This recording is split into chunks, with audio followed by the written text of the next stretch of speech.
The Celestial Railroad by Nathaniel Hawthorne. Not a great while ago, passing through the Gate of Dreams, I visited that region of the earth in which lies the famous city of destruction.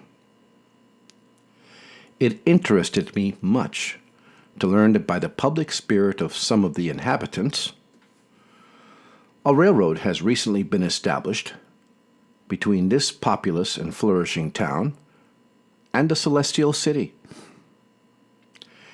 Having a little time upon my hands, I resolved to gratify a liberal curiosity by making a trip thither.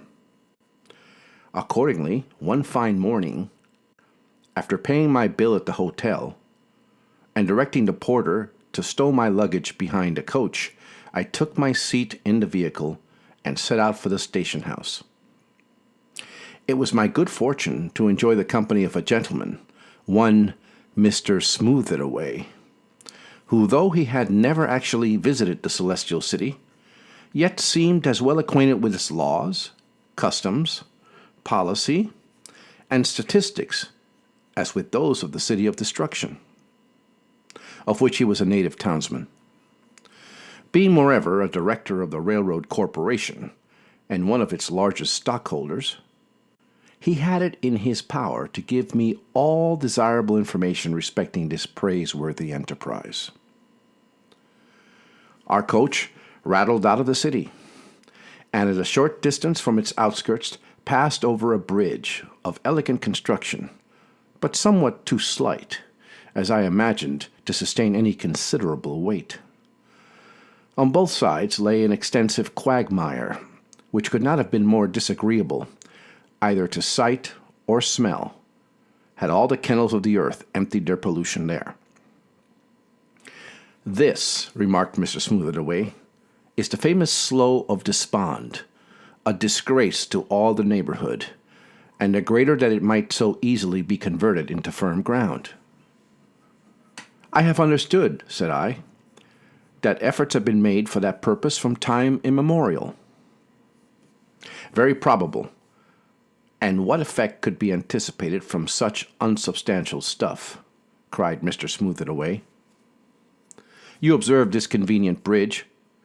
We obtained a sufficient foundation for it by throwing into the slough some editions of books of morality, volumes of French philosophy and German rationalism, tracts, sermons, essays of modern clergymen, extracts from Plato, Confucius, and various Hindu sages, together with a few ingenious commentaries upon the texts of Scripture, all of which, by some scientific process, have been converted into a mass like granite. The whole bog might be filled up with a similar matter." It really seemed to me, however, that the bridge vibrated and heaved up and down in a very formidable manner, and in spite of Mr. Smooth-It-Away's testimony to the solidity of its foundation, I should be loth to cross it in a crowded omnibus, especially if each passenger were encumbered with as heavy luggage as that gentleman and myself. Nevertheless, we got over without incident and soon found ourselves at the station Little Wicket Gate, which formerly, as old pilgrims will recollect, stood directly across the highway, and by its inconvenient harrowness has a great obstruction to the traveler of liberal mind and expansive stomach. A large number of passengers were already at the station house, awaiting the departure of the cars. By the aspect and demeanor of the persons, it was easy to judge that the feelings of the community had undergone a very favorable change in reference to the celestial pilgrimage. It would have done Bunyan's heart good to see it. Instead of a lonely and ragged man with a huge burden on his back, plodding along sorrowfully on foot, while the whole city hooted after him, here were parties of the first gentry and most respectable people in the neighborhood, setting merely a summer tour. Among the gentlemen were characters of deserved eminence, magistrates, politicians, and men of wealth, by whose brethren, in the ladies' apartment, too, I rejoiced to distinguish some of the most elevated circles of the celestial city. There was much pleasant conversation about the news of the day, topics of business, politics, or the lighter matters of amusement, while religion, though indubitably the main thing at heart, was thrown tastefully into the background. Even an infidel would have heard little or nothing to shock his sensibility. One great convenience of the pew method of going on pilgrimage I must not forget to mention. Our enormous burdens, instead of being carried on all shoulders, as had been the custom of old, were all snugly deposited in the baggage car, and as I was assured, would be delivered to their respective owners at the journey's end. Another thing, likewise the benevolent reader will be delighted to understand.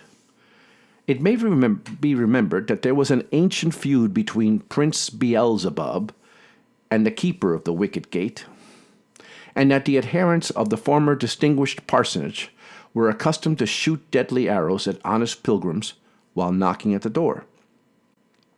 This dispute, much to the credit, as well as the illustrious potentate above mentioned, as of the worthy and enlightened directors of the railroad, has been practically arranged upon the principle of mutual compromise. The prince's subjects are now pretty numerously employed about the station house, some in taking care of the baggage, others in collecting fuel, feeding the engines, and such congenial occupations. And I can conscientiously affirm that persons generally agreeable to the passengers are not to be found on any railroad. Every good heart must surely exult at so satisfactory an arrangement of an immemorial difficulty. "Where is Mr. Greatheart?" inquired I. Beyond a doubt the directors have engaged that famous old champion to be the chief conductor of the railroad. "Why, no," said Mr. Smooth-it-away with a dry cough. "He was offered the situation of brakeman. But to tell you the truth, our friend Greatheart has grown preposterously stiff and narrow in his old age. He has often guided pilgrims over the road on foot, that he considers it a sin to travel in any other fashion. Besides, the old fellow had entered so heartily into the ancient feud with Prince Beelzebub that he would have been perpetually at blows or ill language with some of the prince's subjects, and thus have been broiled us anew. So, on the whole, we were not sorry when honest Greatheart went off to the celestial city in a huff, and left us at liberty to choose a more suitable and accommodating man. Yonder comes the engineer of the train. You will probably recognize him at once." The engine at this moment took its station in advance of the cars, looking, I must confess, much more like a sort of mechanical demon that would hurry us to the infernal regions than a laudable contrivance for smoothing our way to the celestial city. On its top sat a personage almost enveloped in smoke and flame, which, not to startle a reader, appeared to gush from his own mouth and stomach, as well as from the engine's brazen abdomen. "Do my eyes deceive me?" cried I. "What on earth is this? A living creature? If so, he is own brother to the engine he rides upon." "Pooh, pooh, you are obtuse," said Mr. Smooth-it-away with a hearty laugh. "Don't you know Apollyon, Christian's old enemy, with whom he fought so fierce a battle in the Valley of Humiliation? He was the very fellow that managed the engine, and so we have reconciled him to the custom of going on pilgrimage, and engaged him as chief engineer." "Bravo, bravo!" exclaimed I with irrepressible enthusiasm. "This shows the liberality of the age. This proves, if anything can, that all musty prejudices are in a fair way to be obliterated. And how will Christian rejoice to hear of this happy transformation of his old antagonist! I promise myself great pleasure in informing him of it when we reach the celestial city." The passengers being all comfortably seated, we now rattled away merrily, accomplishing a greater distance in 10 minutes than Christian probably trudged over in a day. It was laughable, while we were glanced along, as it were, at the tail of a thunderbolt, to observe two dusty foot travelers in the old pilgrim guise, with cockleshell and staff, and their mystic rolls of parchment in their hands, and their intolerable burdens on their backs. The preposterous obstinacy of these honest people in persisting to groan and stumble along the difficult pathway, rather than take advantage of modern improvements, excited great mirth among our wiser brotherhood. We greeted the two pilgrims with many pleasant gibes, jibs, and a roar of laughter, whereupon they gazed at us with such woeful and absurdly compassionate visages that our merriment grew tenfold more obstreperous. Apollyon also entered heartily into the fun, and contrived to flirt the smoke and flame of the engine, or his own breath, into their faces, and envelop them in an atmosphere of scalding steam. These little practical jokes amused us mightily, and doubtless afforded the pilgrims the gratification of considering themselves martyrs. At some distance from the railroad, Mr. Smooth-it-away pointed to a large antique edifice, which he observed was a tavern of a long standing, and had formerly been a noted stopping place for pilgrims. In Bunyan's road book it is mentioned as the Interpreter's House. "I have long had a curiosity to visit that old mansion," remarked I. "Oh, it is not one of our stations, as you perceive," said my companion.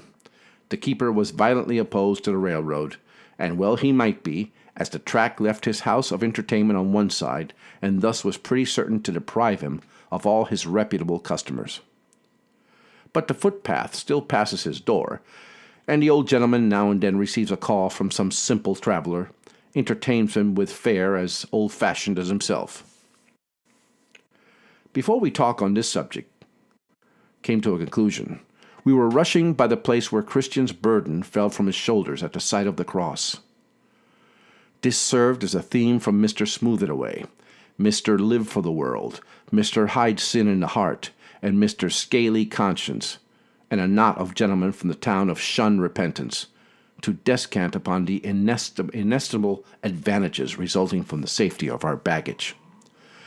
Myself, and all the passengers indeed, joined with great unanimity in this view of the matter. For our burdens were rich in many things, esteemed precious throughout the world, and especially we each of us possessed a great variety of favorite habits, which we trusted would not be out of fashion, even in the polite circles of the celestial city. It would have been sad spectacle to have seen such an assortment of valuable articles tumbling into the sepulchre. Thus pleasantly conversing on the favorable circumstances of our position, as compared with those of past pilgrims and of narrow-minded ones of the present day, we soon found ourselves at the foot of the hill of difficulty. Through the very heart of this rocky mountain a tunnel has been constructed of most admirable architecture, with a lofty arch and a spacious double track, so that unless the earth and rocks should chance to crumble down, it will remain a lasting monument of the builder's skill and enterprise. It is a great, though incidental advantage, that the materials from the heart of hill difficulty have been employed in filling up the valley of humiliation, thus obviating the difficulty of descending into that disagreeable and unwholesome hollow. "This is a wonderful improvement indeed," said I. Yet I should have been glad of an opportunity to visit the Palace Beautiful, and he introduced to the charming young ladies, Miss Prudence, Miss Piety, Miss Charity, and the rest, who have had the kindness to entertain pilgrims there. "Young ladies!" cried Mr. Smooth-it-away as soon as he could speak for laughing. "And charming young ladies! Why, my dear fellow, they are old maids, every soul of them, prim, starched, dry, and angular. And not one of them, I will venture to say, has altered so much as the fashion of her gown since the days of Christian's pilgrimage." "Ah, well," said I, much comforted, "then I can well dispense with their acquaintance." The respectable Apollyon was not putting on the steam at a prodigious rate, anxious perhaps to get rid of the unpleasant reminiscences connected with the spot where he had so disastrously encountered Christian. Consulting Mr. Bunyan's road book, I perceived that we must now be within a few miles of the valley of the shadow of death, unto which doleful region, at our present speed, we should plunge much sooner than seemed at all desirable. In truth, I expected nothing better than to find myself in the ditch on the one side and the quag on the other.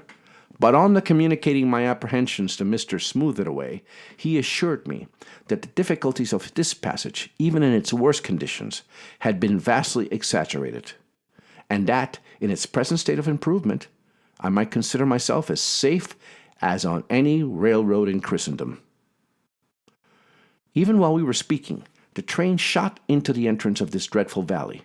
Though I pled guilty to some foolish palpitations of the heart during our headlong rush over the causeway here constructed, yet it were just unjust to withhold the highest encomiums on the boldness of this original conception. And the ingenuity of those who executed it was gratifying, likewise to observe how much care was taken to dispel the everlasting gloom and supply the defect of the cheerful sunshine, not a ray of which has ever penetrated these awful shadows. For this purpose, the inflammable gas, which exudes plentifully from the soil, is collected by means of pipes, and thence communicated to a quadruple row of lamps along the whole extent of the passage. Thus a radiance has been created, even out of the fiery and sulphurous curse that rests forever upon the valley. A radiance hurtful, however, to the eyes, and somewhat bewildering, as I discovered by the changes which it wrought in the visages of my companions. In this respect, as compared with natural daylight, there is the same difference as between truth and falsehood. But if the reader has ever traveled through a dark valley, he will have learned to be thankful for any light that he could get. If not from the sky above, then from the blasted earth beneath. Such was the red brilliancy of these lamps that they appeared to build walls of fire on both sides of the track, between which we held our course at lightning speed, while a reverberating thunder filled the valley with its echoes. Had the engine run off the track, a catastrophe, it is whispered, by no means unprecedented, the Bottomless Pit, if there be any such place, would undoubtedly have received us. Just as some dismal fooleries of this kind had made my heart quake, there came a tremendous shriek careering along which proved to be merely the whistle of the engine on arriving at a stopping place. The spot where we had now paused was the same as that of our friend Bunyan, a truthful man, but infected with many fantastic notions, has designated it in terms plainer than I like to repeat, as the mouth of the infernal region. This, however, must be a mistake, inasmuch as Mr. Smooth-it-away, while we remained in the smoky and lurid cavern, took occasion to prove that Tophet was not even a metaphorical existence. The place, he assured us, is no other than the crater of a half-extinct volcano, in which the directors had caused forges to be set up for the manufacture of railroad iron. Hence also is obtained a plentiful supply of fuel for the use of the engines. Whoever had gazed into the dismal obscurity of the broad cavern mouth, whence ever and anon darted huge tongues of dusky flame, it has seen the strange half-shaped monsters and visions of faces horribly grotesque, into which the smoke seemed to wreathe itself, and had heard the awful murmurs and shrieks and deep shuddering whispers of the seized upon, Mr. Smooth-it-away's comfortable explanation as greedily as we did. The inhabitants of the cavern, moreover, were unlovely personages, dark, smoke-begrimed, generally deformed and misshapen feet, and a glow of dusky redness in their eyes, as if their hearts had caught fire and were blazing out of the upper windows. It struck me as a peculiarity that the laborers at the forge and those who brought fuel to the engine, when they began to draw short breath, positively emitted smoke from their mouth and nostrils. Among the idlers about the train, most of whom were puffing cigars, which they had lighted at the flame of the crater, I was perplexed to notice several who, to my certain knowledge, had heretofore set forth by railroad to the celestial city. They looked dark, wild, and smoky, with a singular resemblance, indeed, to the native inhabitants, like whom also they had a disagreeable propensity to ill-natured jibes and sneers, the habit of which had wrought a settled contortion on their visages. Having been on speaking terms with one of them, an indolent, good-for-nothing fellow who went by the name of Take It Easy, I called to him and asked what was his business there. "Did you not start," said I, "for the Celestial City?" "That's a fact," said Take It Easy, carelessly puffing some smoke into my eyes. "But I heard such bad accounts that I never took pains to climb the hill on which the city stands. No business doing, no fun going on, nothing to drink, and no smoking allowed, and a thrumming of church music from morning till night. I would not stay in such a place if they offered me house room and living free." "But my good Mr. Take It Easy," cried I, "why take up your residence here, of all places in the world?" "Oh," said the loafer with a grin, "it is very warm hereabouts, and I meet with plenty of old acquaintances, and altogether the place suits me. I hope to see you back again some day soon. A pleasant journey to you." While he was speaking, the bell of the engine rang, and we dashed away after dropping a few passengers, but receiving no new ones. Rattling onward through the valley, we were dazzled with the fiery or fiercely gleaming gas lamps, as before, but sometimes in the dark or intense brightness, grim faces that bore the aspect of individual sins or evil passions seemed to thrust themselves through the veil of light, glaring upon us and stretching forth a great dusky hand, as if to impede our progress. These were freaks of imagination, nothing more, mere delusions, which I ought to be heartily ashamed of.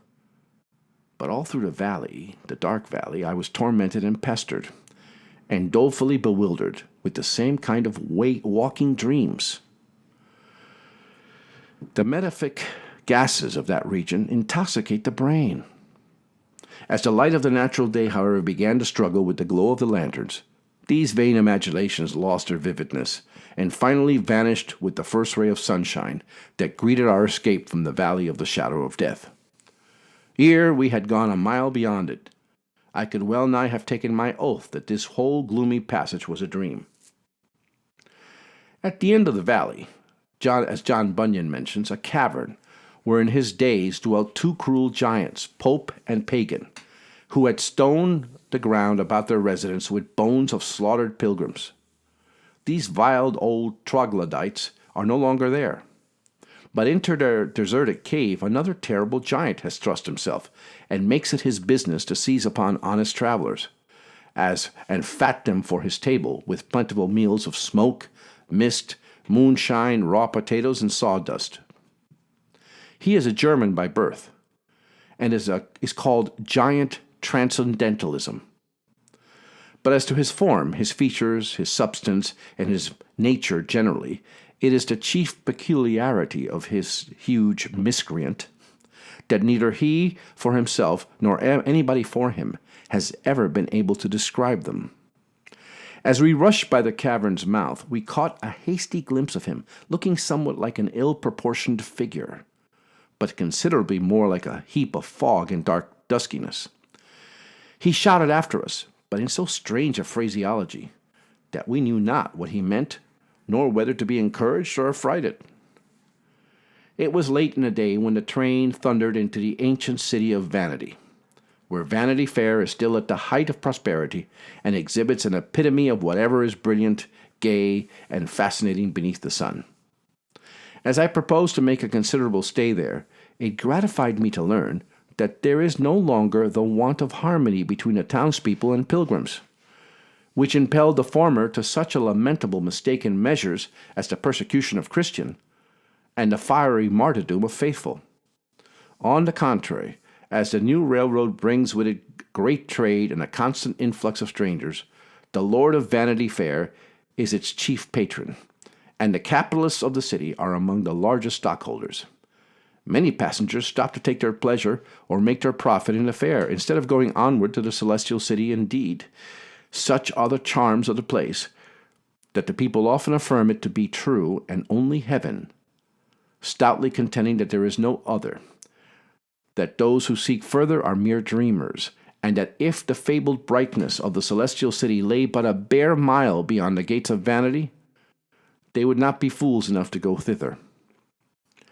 Without subscribing to these, perhaps, exaggerated encomiums, I can truly say that my abode in the city was mainly agreeable, and my intercourse with the inhabitants productive of much amusement and instruction.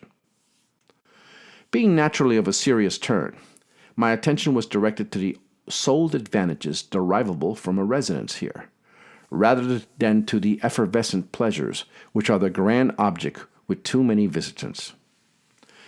The Christian reader, if he had no accounts of the city later than Bunyan's time, will be surprised to hear that almost every street has its church, and that the reverend clergy are nowhere held in higher respect than at Vanity Fair. And well do they deserve such honorable estimation, for in a higher respect, in the maximum wisdom and virtue which falls from their lips, come as deep a spiritual source and tend to as lofty a religious aim as to those of the sagest philosophers of old.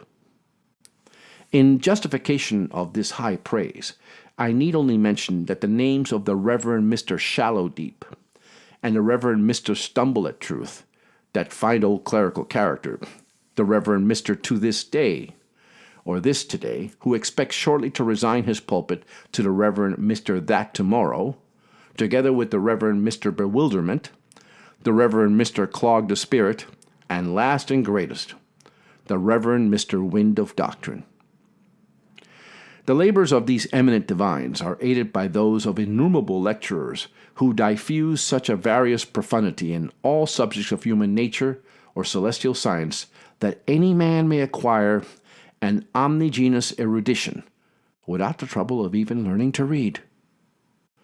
Thus, literature is etherealized by assuming for its medium the human voice, and knowledge depositing all its heavier particles, except, doubtless, its gold, becomes exhaled into sound, which forthwith steals into the ever-open car of the community.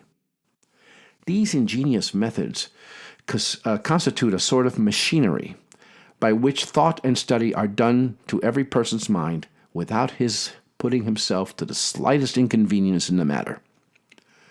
There is another species of machine for the wholesale manufacture of individual morality. The excellent result is effected by societies for all manner of virtuous purposes, with which a man has merely to connect himself, throwing, as it were, his quota of virtue into the common stock, and the president and directors will take care that the aggregate amount be well applied.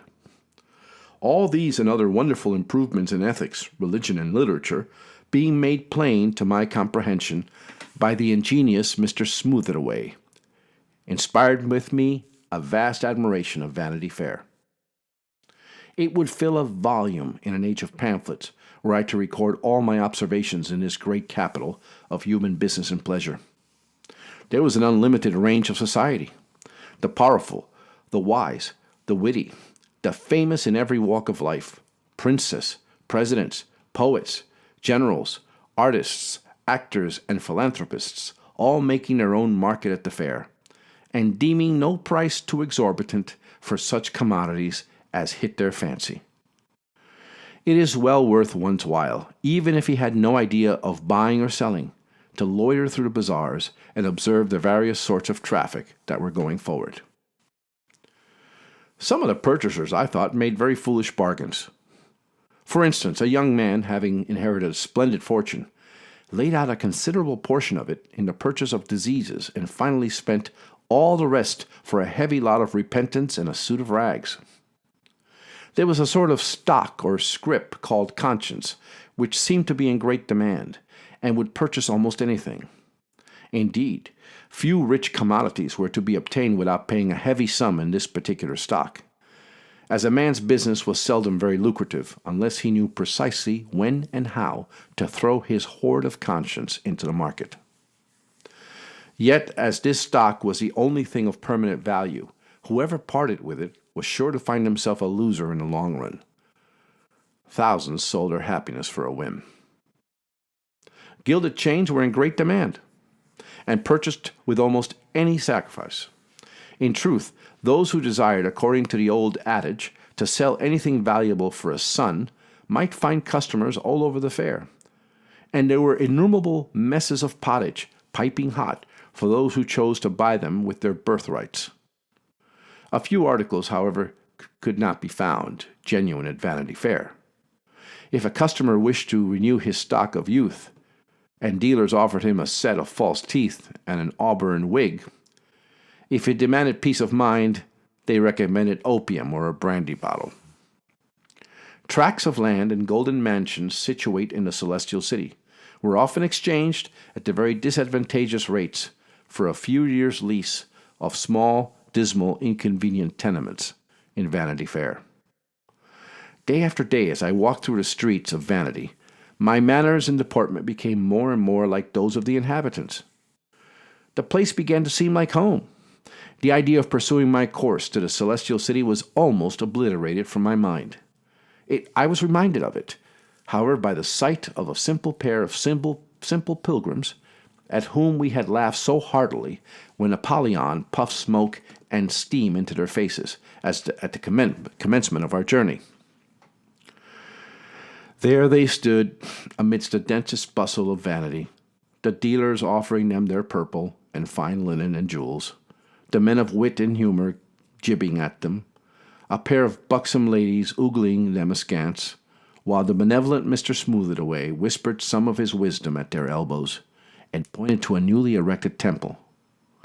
But there were these worthy simpletons, making the scene look wild and monstrous, merely by their sturdy repudiation of all part in its business or pleasures.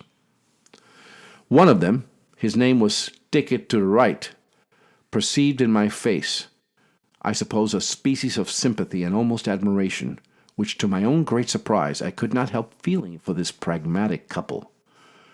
It prompted him to address me. "Sir," inquired he with a sad yet mild and kindly voice, "do you call yourself a pilgrim?" "Yes," I replied. "My right to that appellation is indubitable. I am merely a sojourner here in Vanity, being bound for the Celestial City by the new railroad." "Alas, friend," rejoined Mr. Stick-to-the-Right, "I do assure you and beseech you to receive the truth of my words, that the whole concern is a bubble. You may well travel on it all your lifetime, were you to live thousands of years, and yet never get beyond the limits of Vanity Fair. Yea, though you should deem yourself entering the gates of the blessed city, it will be nothing but a miserable delusion." "The Lord of the Celestial City," began the other pilgrim, whose name was Mr. Go-the-Old-Way, "has refused and will ever refuse to grant an act of incorporation for this railroad. And unless that be obtained, no passenger can ever hope to enter his dominions.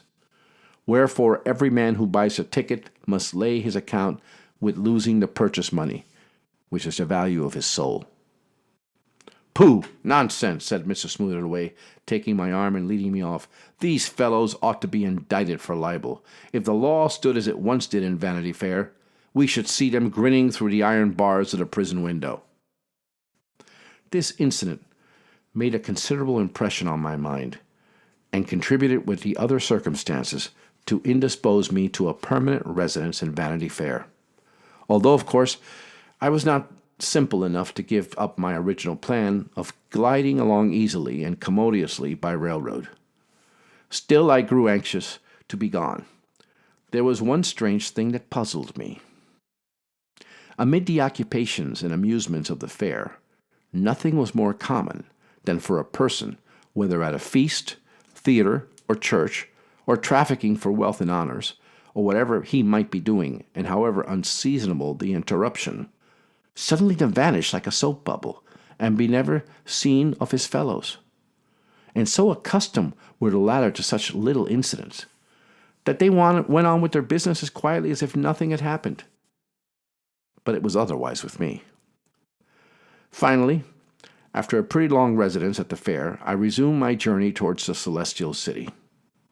Still, Mr. Smooth-it-away by my side.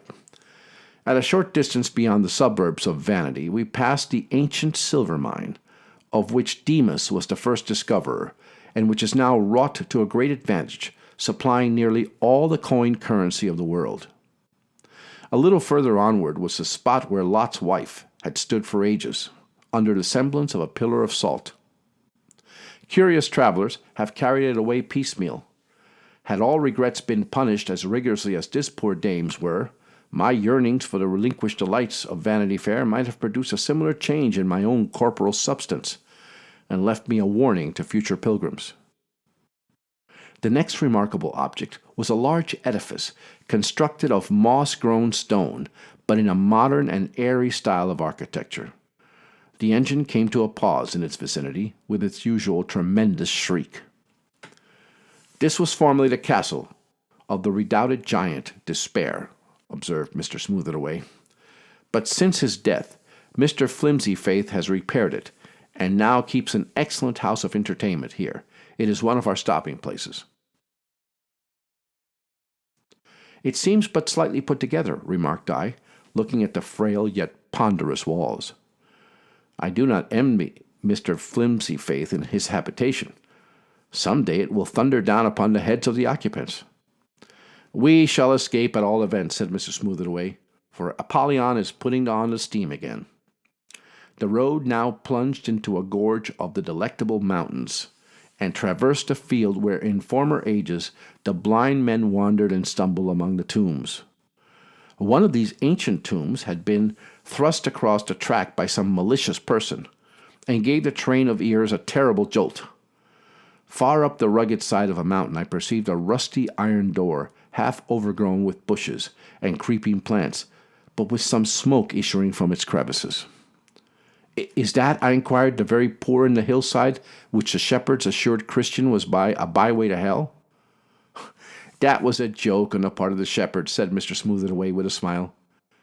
"It is neither more nor less than the door of a cavern, which they use for a smokehouse for the preparation of mutton hams." My recollections of the journey are now for a little space dim and confused, inasmuch as a singular drowsiness here overcame me, owing to the fact that we were now passing over the enchanted ground, the air of which encourages a disposition to sleep. I awoke, however, as soon as we crossed over the borders of the pleasant land of Beulah. All the passengers were rubbing their eyes, comparing watches, and congratulating one another on the prospect of arriving so seasonably at their journey's end. The sweet breezes of this happy clime came refreshingly to our nostrils. We beheld a glimmering gush of silver fountains, overhung by trees of beautiful foliage and delicious fruit, which were propagated by draughts from the celestial gardens. Once, as we dashed onward like a hurricane, there was a flutter of wings, and the bright appearance of an angel in the air, speeding forth on some heavenly mission.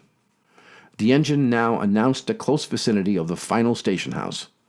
By one last horrible scream, in which there seemed to be a distinguishable every kind of wailing and woe, a bitter fierceness of wrath, all mixed up with the wild laughter of a devil or a madman.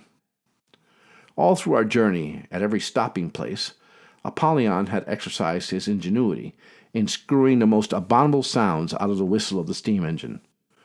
But in his closing effort he outdid himself, and created an infernal uproar, which, besides disturbing the peaceful inhabitants of Beulah, must have sent its discord even through the celestial gates.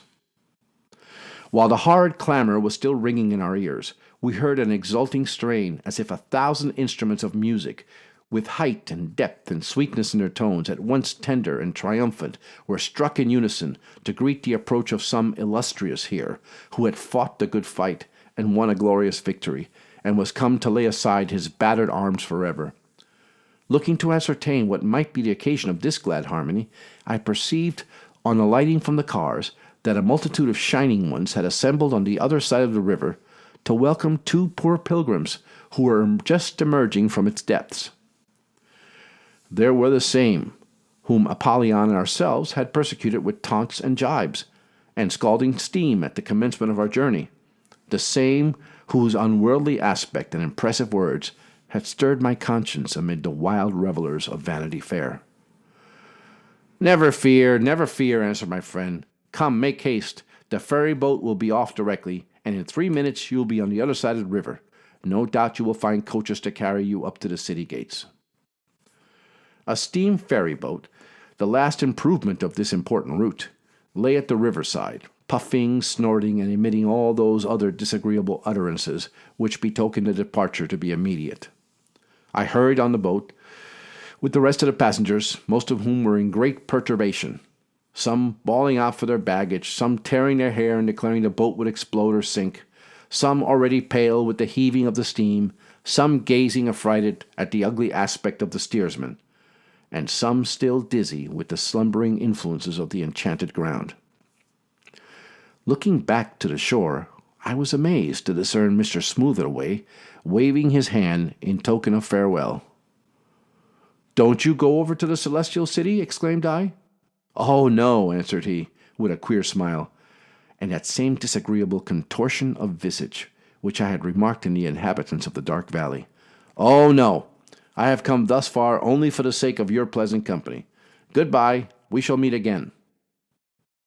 And then did my excellent friend Mr. Smoothaway laugh outright, in the midst of which cachinnation of smoke wreath issued from his mouth and nostrils, while a twinkle of lurid flame darted out of either eye, proving indubitably that his heart was all of a red blaze. The impudent fiend! To deny the existence of Tophet when he felt its fiery tortures ringing in his breast. I rushed to the side of the boat, intending to fling myself on shore, but the wheels, as they began their revolutions, threw a dash of spray over me, so cold, so deadly cold, with the chill that will never leave those waters until death be drowned in his own river, that with a shiver and a heartquake I awoke. Thank heaven, it was a dream.